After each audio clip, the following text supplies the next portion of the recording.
February 24th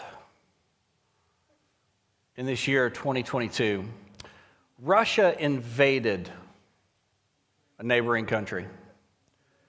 It's a war that continues going on today. It's something that we've talked about, it's something that we've posted about, it's something that we've prayed about, it's something that if we're not careful, will just kind of disappear into the background. It'll kind of go down the thought hole. Because you don't see a whole lot of coverage about it now, but it's still just as real as it was February 24th. And what this brings with it in our media in the last couple of months has been all kinds of images of what war really looks like. It's devastating. It's horrible. It's gut-wrenching, isn't it? To see the pictures and the videos that come out because social media is a thing and they have internet, so they're just filming war on their phones and sending it out. And it's heartbreaking. It's chilling. And it's far too easy when we're comfortable to forget. And I think what this does for us in the church is paint a very real picture in the physical world of what is always happening in the spiritual. The shock of it at first, when you're in the heat of the battle, it's not hard to forget. But some time passes, you get a little bit more comfortable and you forget the devastation and the things that are going on in the unseen. Let me give you an example of what this looks like for the church. Here is a picture of the Queen Mary in 1934 when it was commissioned. When it was commissioned, this is a cruise liner. This was a beautiful ship. This is the kind of ship that if you saw the Titanic, the upper deck levels, all the really nice, richest people in the world, that is what the Queen Mary was. It was just the cruise liner of its time. But in 1945, here's another picture of the Queen Mary. This time, it's got thousands of troops that are coming back from a battlefront in Europe. Same vehicle, different purpose. Same vehicle, different purpose. What changed? Well, what changed was the Second World War. And the Queen Mary could get up to 30 knots, which could outrun a German U-boat, which make it ideal to race across the Atlantic. It made it ideal to get troops to Europe and back to the United States. As a matter of fact, the Prime Minister of Great Britain, Winston Churchill, used to ride on the Queen Mary coming over to the U.S. and going back so many times that he called it his headquarters at sea. Its purpose changed. They stripped all the luxury things out and they made room to put as many troops as possible. This is an image of the church. See, what happens when your purpose changes your priorities. When your purpose changes your priorities. So many of you have understood this in life. When you graduate high school and when you are single and you're out there, you have single priorities. When you get married, you now have married priorities. That is a change. When you have children, you now have children priorities, right? You now have parent priorities. And when you kick those kids out of the house one glorious day, you now have grandparent priorities. Those are different, aren't they? They're different purposes. Grandparents, you don't care how much sugar they have anymore. It doesn't matter to you. They're not sleeping at your house. Your purpose has changed. Fill them full of as much sugar as you can before you send them back. But the idea is, what is the church built for? And we're going to talk about that over the course of the next few weeks. What is the church built for? A grave mistake is when that people come to the church assuming that it is built as a luxury cruise liner. It's not. It's not a country club. Your tithe are not your dues, and we're not here to cater to your every whim.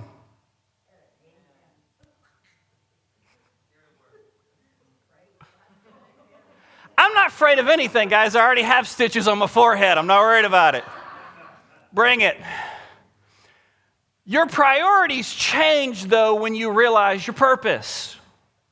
So if our purpose is to cater to those who come in, then our priority will be that. But that is not the purpose of the church. We're more like the Queen Mary. We're like to transport as many people to heaven as possible. That's our purpose. So that means our priorities are going to be vastly different than that of a cruise liner. Because the church is built for spiritual war. The church is built for spiritual war. And this is hard at first. Because if someone said, hey, you know what? If you'll follow Jesus, all your problems will be solved. They were a liar and a false prophet.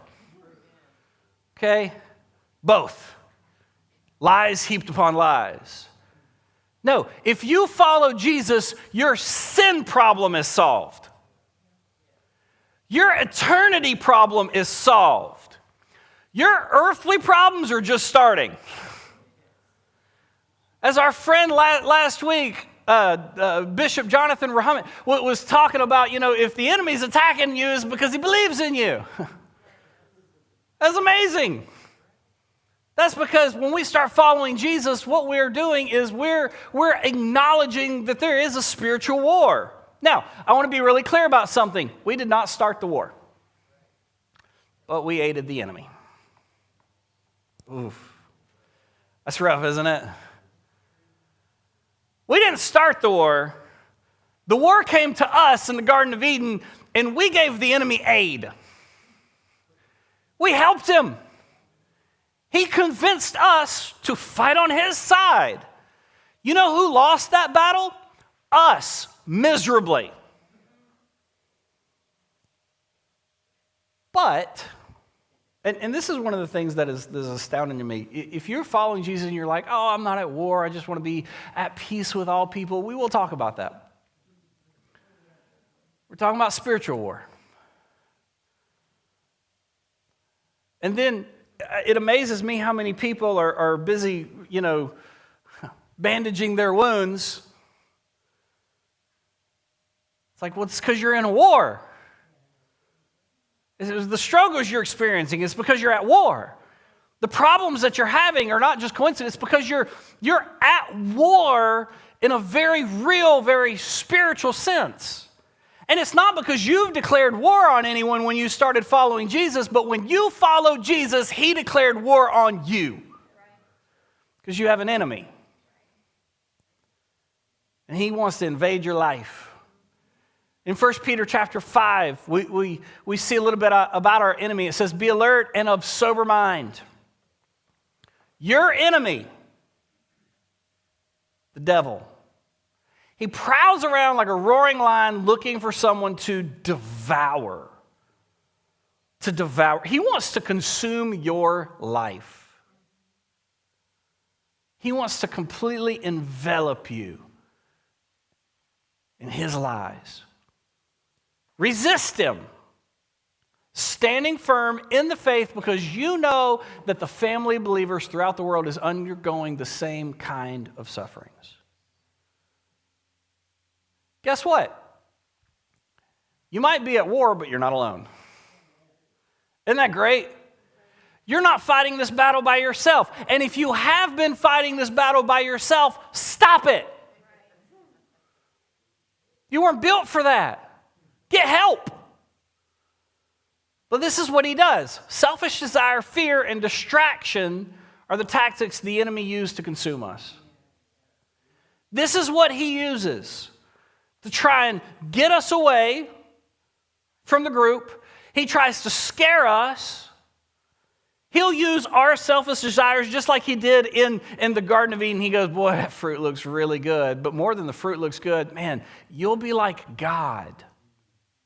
And I want you to see his line of attack. He's just projecting. It's not that he wants you to be like God. It's that he wanted to be like God. So he came to us in the garden and said, you'll be like God. That's classic projection, isn't it?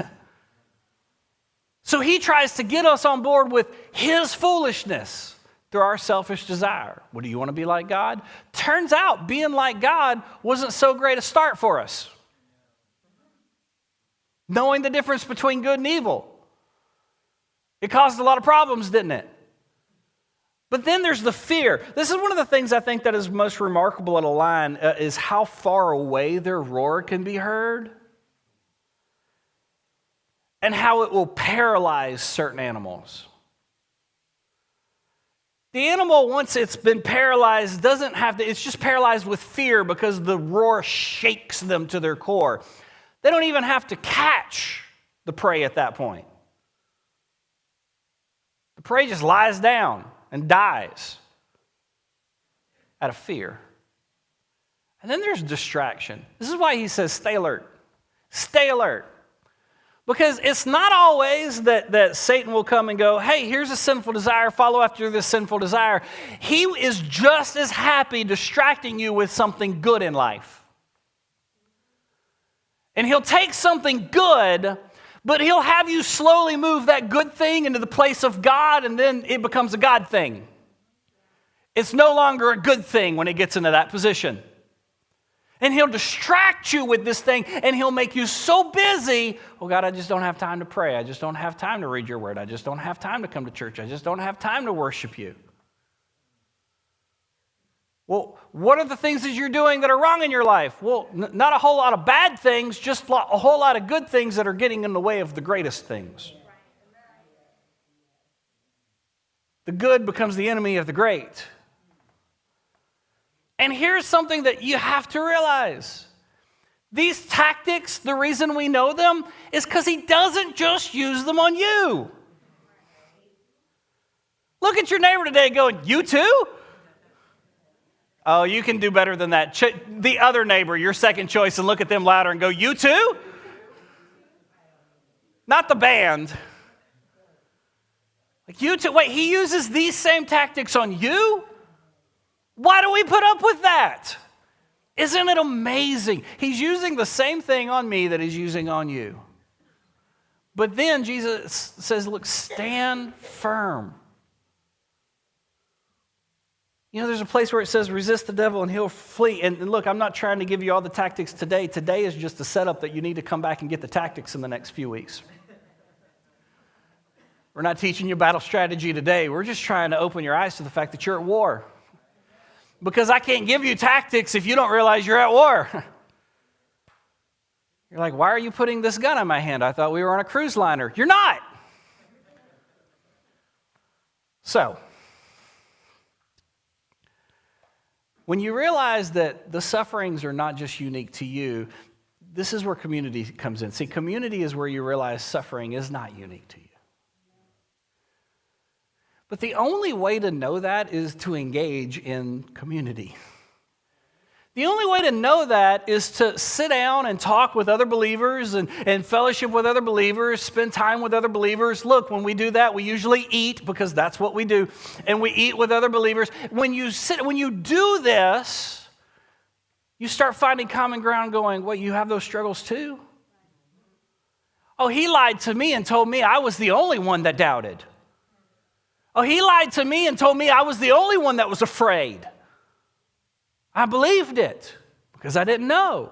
Then you start talking to other people and you're like, Pastor has problems too? This is just insane. Yeah, it's community. But you don't realize that if you're not part of community. Now, when we engage in community and we find out what our purpose is, we understand that the church is built for spiritual war. There's one thing that I want to make sure we understand. We might not have started the war, but that is no reason for us to stay on defense. Because once people go, oh, wait, there's an enemy of my soul, they shrink back and they just try to play defense. Let me just tell you, as a football fan, defense doesn't actually, this is controversial, defense does not actually win ball games unless your defense is scoring. You have to go on offense. Defense does not win a war.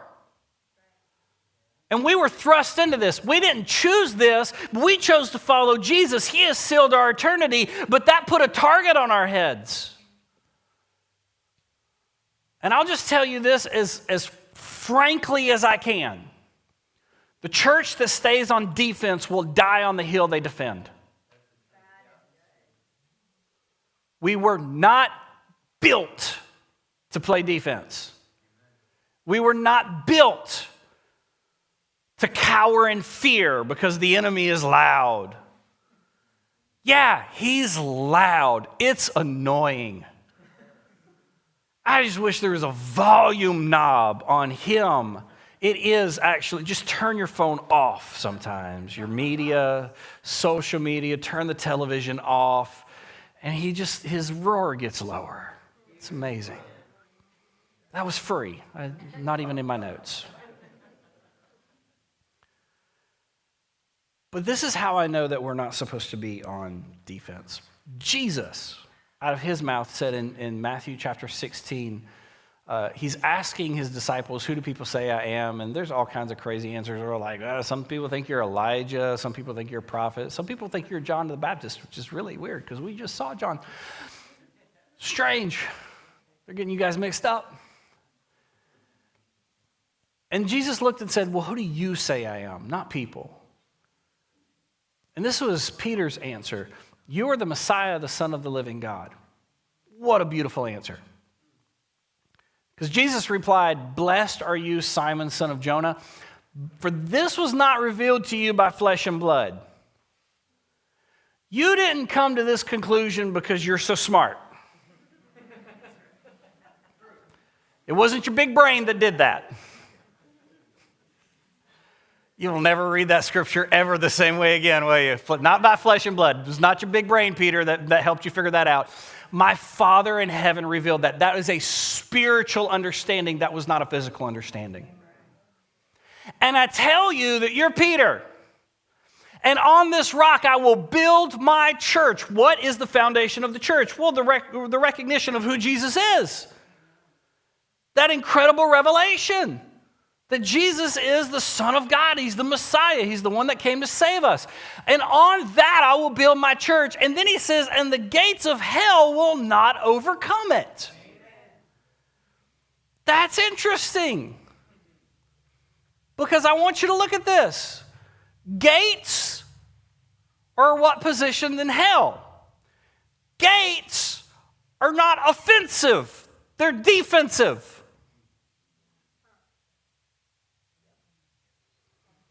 Gates are defensive measures. But it says the gates of hell are not going to overcome us. They're not going to stop us. So what does that mean? That means we're on offense. Jesus built the church to charge the gates. He built us to go depopulate hell and populate the kingdom of heaven. That was the whole purpose. And Jesus said, look, I'm building this warship. This is not a cruise liner. This is a warship. We're going to transport as many people from the gates of hell into the gates of heaven as possible. Amen. So that helps us understand. Okay, so we know what the goal of the war is, right? Now we know what the win is, don't we? It's to depopulate hell. It's to see people saved. It's to see people come to the knowledge of who Jesus is. That's our mission. That's our goal. So what are we at war with? Because this is important. This is important. If we just walk out those doors today and you're like, I'm armed, I'm at war, bad day. I do not want you doing that. Okay? You may punch the first person you see in the grocery store this afternoon. That is not what Pastor said do. I do not go out those doors like charging. But no. Okay? Know who you're at war with. 3 things today very quickly. First, we are at war with the unseen realm. We're at war with the unseen realm. This is important. You are not at war with things you can see. That, if you didn't understand that, that means don't go punch someone in the face today for Jesus. I can't be clearer than that. Okay. But we know this because in Ephesians chapter 6, verse 12, it tells us this. It says, "For our struggle is not against flesh and blood." Because the revelation was not flesh and blood. Our struggle is not against flesh and blood, but against rulers, against the authorities, against the powers of this dark world, and against the spiritual forces of evil in the heavenly realms. What are heavenly realms? Unseen realms. The spiritual that exists all around us constantly. That it's very easy for us to forget about if we're not constantly tuning into it. It's like the war that's going on in Ukraine today. It's very real for them because it's very much in their face. But if it's not in our face, it's not very real, is it? The spiritual war that's going on around you is very, very real. It's happening. But only sometimes are we tuned into it, because only sometimes does it seem like we're really fighting the struggle. And this is what I want you to know. The unseen is just as real and important as what you see. Don't forget.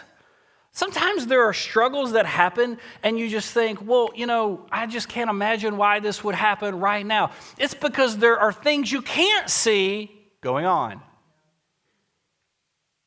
If we're going to have a sick kid, it's going to be on a Saturday night.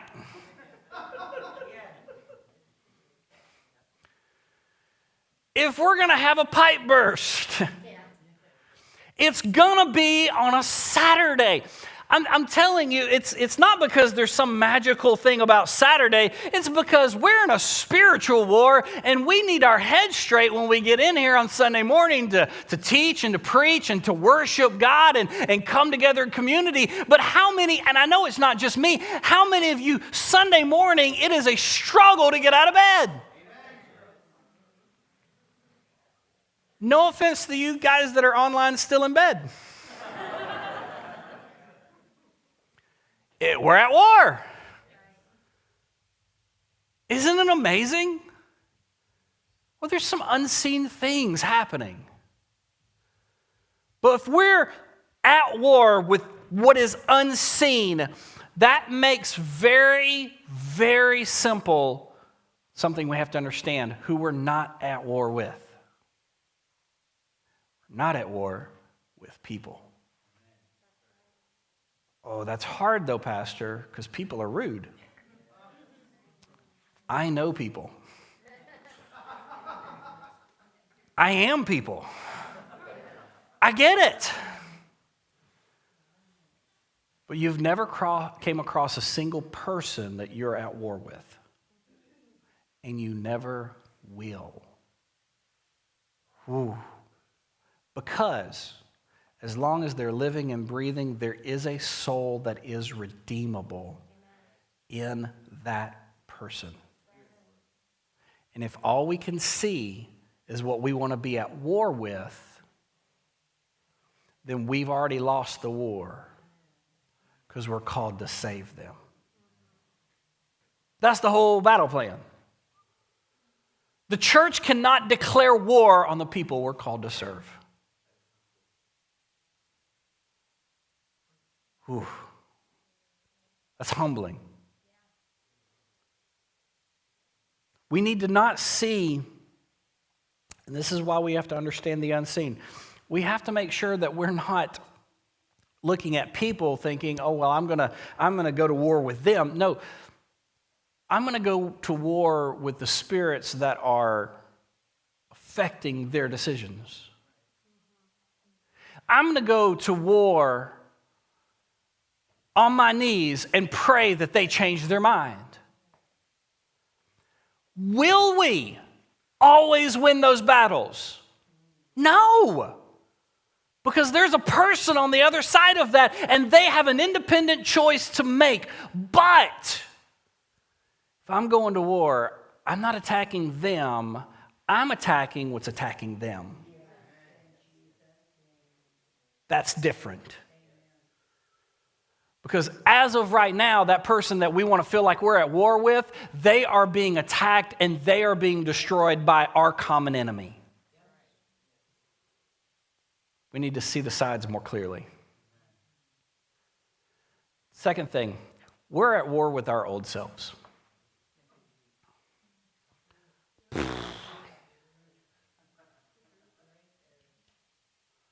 Sometimes when I mean old self, I mean like last week's self.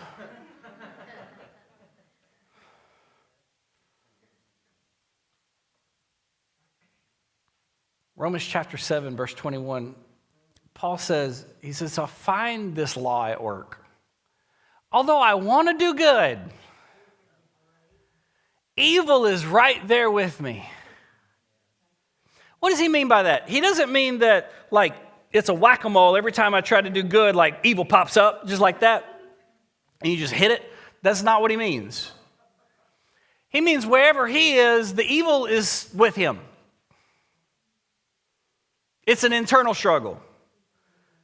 How many of us recognize this? I want to do good. I want to do what I know is right. I want to do this thing. And then it's just so frustrating because I can't even hold myself accountable to the things I know are good. It's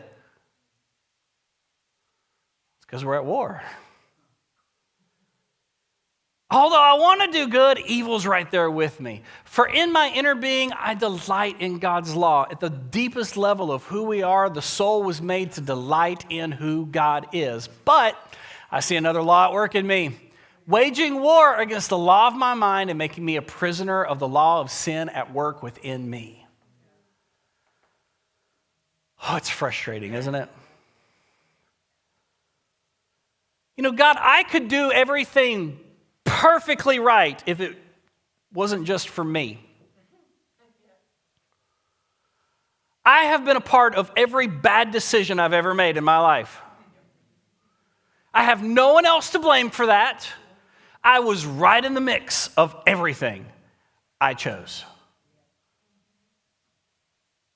I have been the mastermind behind every stupid thing I've ever done. Wow. That's the struggle, isn't it? We need to start acting as if that's where the battle line is. See, because sometimes we go, oh, yeah, there's a spiritual war going on, but the battle line is like on the other side of the world. I don't even have to pay attention to it. No, the battle line for our spiritual war begins where we are. It's right in front of you. You are on the front lines. You're not some backup cavalry that's going to come in later. No, you are on the front line of the spiritual war every single day, every choice that you have to make. You are the one fighting it right there in the trenches. You're the one on the front line. If you start recognizing that, you might be able to start going, okay, maybe I should start coming at these things a little bit differently. Maybe these things are affecting my mind and my heart differently than I thought because I'm actually in the middle of this. Isn't it amazing how we can see the battle line in other people's lives? We have a really hard time seeing it in our own. Because, you know, if I was your field commander, I could just come right over to you and tell you exactly what you need to do on your battle line. I'm the only one that feels like that sometimes.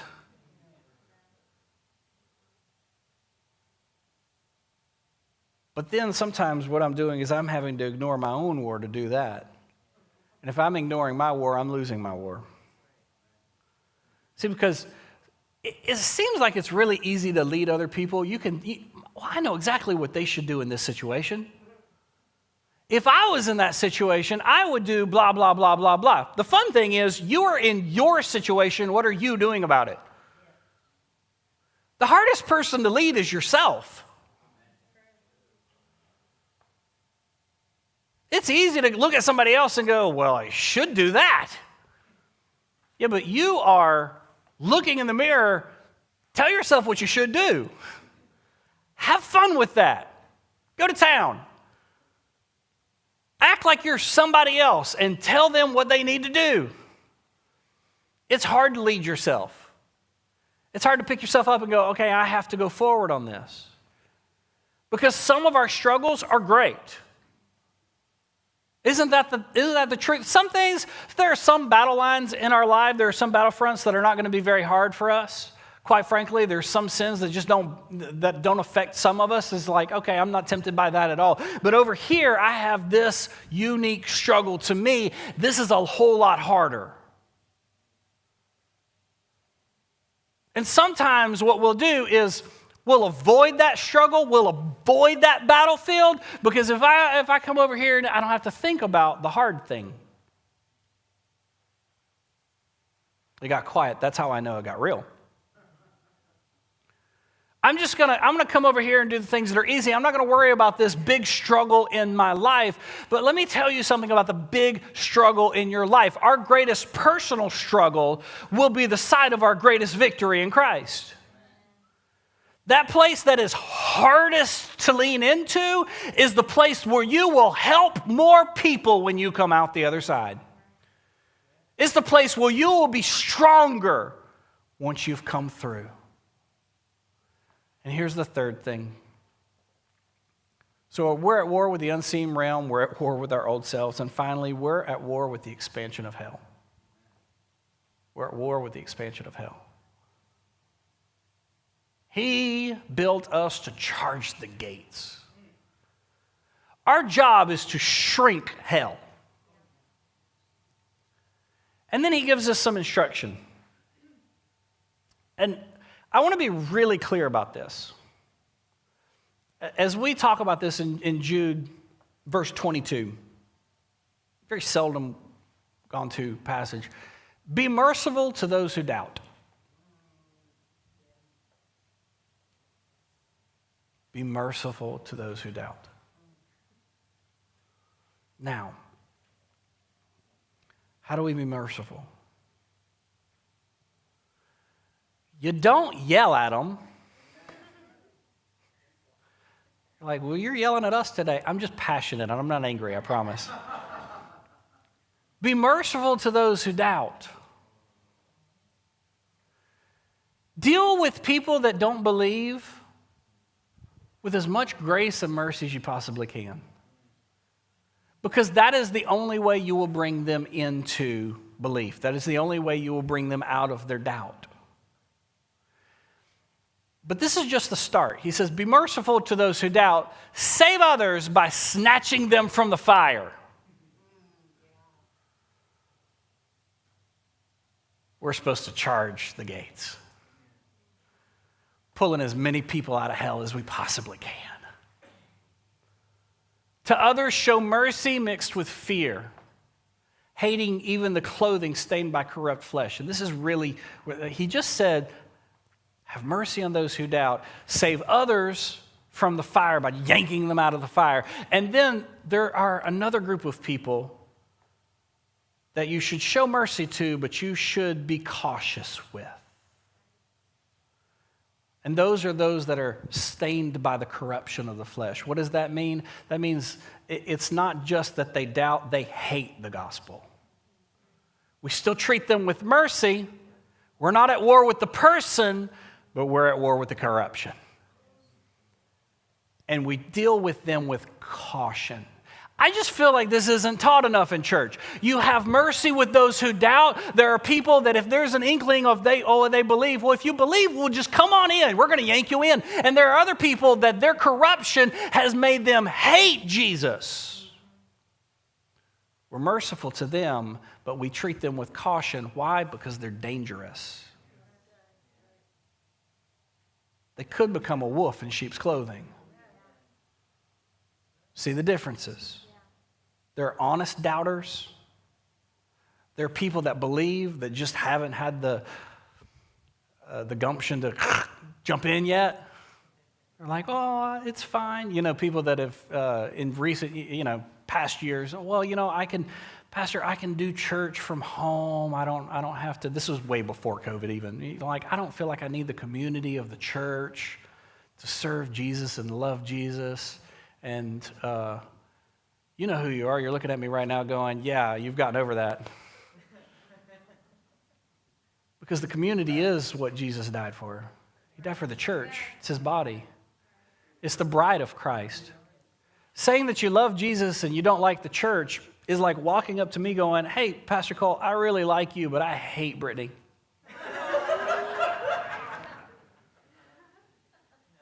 I'm not saying we're at war at that moment, but whew, we're close. We're close, right? You can't love Jesus and hate his bride. Because that's the thing he loves more than anything. But I want to be really clear about hell. Because sometimes we get in our mind, well, there's the kingdom of heaven, so there must be the kingdom of hell. No, we're not fighting against the kingdom of hell. There is no kingdom of hell. It's because there's no one in charge of hell. Hell is a prison. Satan is not a red guy with horns, tail, pitchfork. He's not sitting on a throne in hell. There are no thrones in hell. There are only thrones in heaven. There are no thrones in hell. Hell is a prison. It's not a kingdom. And Satan is struggling against going to that prison. Because the prison was designed for him, we see in Scripture. It wasn't designed for you or I, but we aided the enemy, making ourselves prisoners of war. We made ourselves enemies of God.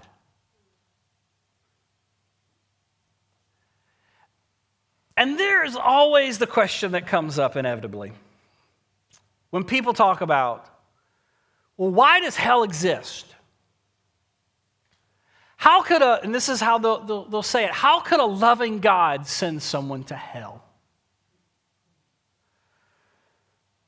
Well, hell is prepared for everyone who declares themselves to be in opposition to God. Okay? It's that simple. God wishes that everyone would come to salvation, that everyone would come to him, but he knows that everyone won't. So the other question you have to balance with that is, well, then how could a just God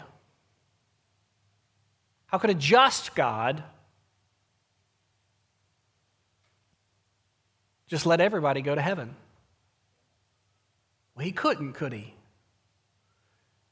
Because if he's all loving but all just, he couldn't just let everybody walk into heaven because we're all horrible sinners. So he created this path of salvation for us.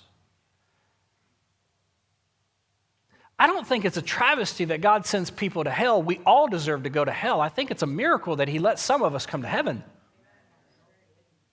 But here's the question that I think is really the hardest one to answer.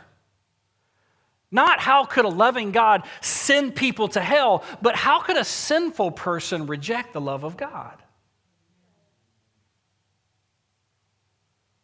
How could we, knowing who we are, horribly messed up, look at a God who says, I'm trying to save you from this eternal prison, and go, nah, I'll take care of it on my own. And reject his love and his offer? I think that's the hard question to answer. Because you're not going to earn your way into heaven. You're not going to be good enough. None of us are good enough. Jesus is the only one good enough, and he came down from heaven. That's why he died. See, because in Colossians it says this, for he has rescued us from the dominion of darkness and brought us into the kingdom of the Son he loves.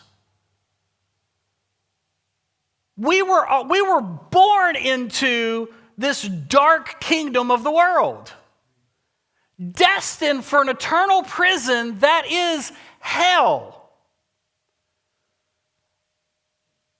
but he rescued us. That's the beauty of this story. He rescued us from darkness. And he brought us into the kingdom of the Son he loves, in whom we have redemption,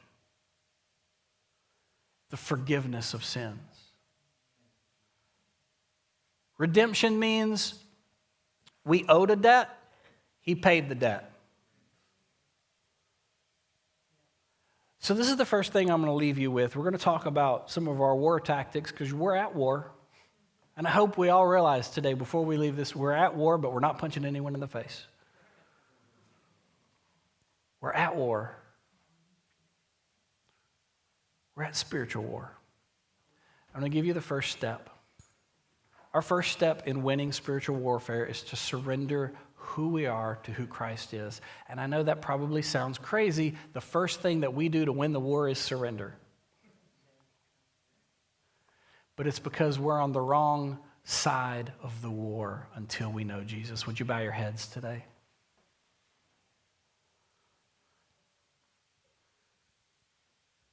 The first, most powerful thing that we can do, once that we recognize that we're in this spiritual war, once we recognize that we are being attacked every single day, once we realize, okay, God, I know that I've been thrust into this. I haven't declared war on anybody, but you have called me to be on offense, to depopulate hell. The first thing I can do is stop battling for my personal kingdom. Say, God, this is all of yours, and I will fight for your kingdom. I will fight for what you want. God, I will surrender who I am to who you are.